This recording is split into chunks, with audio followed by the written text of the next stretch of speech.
আসসালামু আলাইকুম। আজকের আবহাওয়ার খবরে আপনাদের স্বাগতম জানাচ্ছি।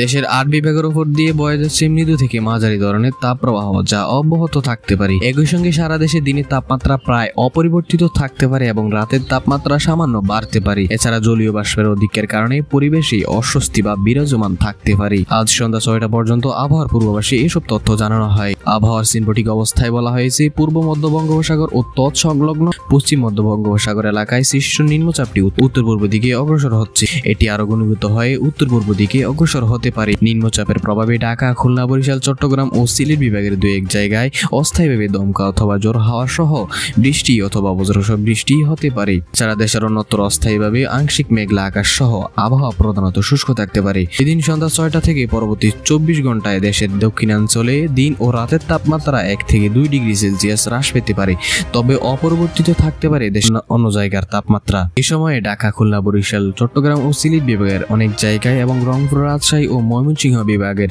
2-1 জায়গায় অস্থায়ীভাবে দমকা অথবা ঝোড়ো হাওয়া সহ বৃষ্টি অথবা বজ্রবৃষ্টি হতে পারে। বঙ্গোপসাগরের নিম্নচাপটি সৃষ্টি হয়েছে গত শুক্রবার রাতে। আজ শনিবার দুপুরের মধ্যে সেটি ঘূর্ণিঝড়ের রূপ নিতে পারে বলে জানিয়েছে আবহাওয়া অধিদপ্তর। ঘূর্ণিঝড়ের রূপ নেওয়ার পর সেটি প্রবল ঘূর্ণিঝড়ে পরিণত হতে পারে। দেশের দক্ষিণ পশ্চিম উপকূলে এটি আঘাত হানতে পারে। আবহাওয়া অধিদপ্তরের পক্ষ থেকে গতকাল সকালে নিম্নচাপটির কথা জানানো হয়। এই জন্য দেশের 4 সমুদ্র বন্দরে 1 নম্বর দূরবর্তী সতর্ক সংকেত দেখাতে বলা হয়। মাছ ধরার যানগুলোকে গভীর সমুদ্রে না যেতে বলা হয়েছে। এই নিম্নচাপ যদি ঘূর্ণিঝড়ে রূপ নেয় তবে এর নাম হবে রেমাল। নামটি ওমানের দেওয়া, এর অর্থ বালু।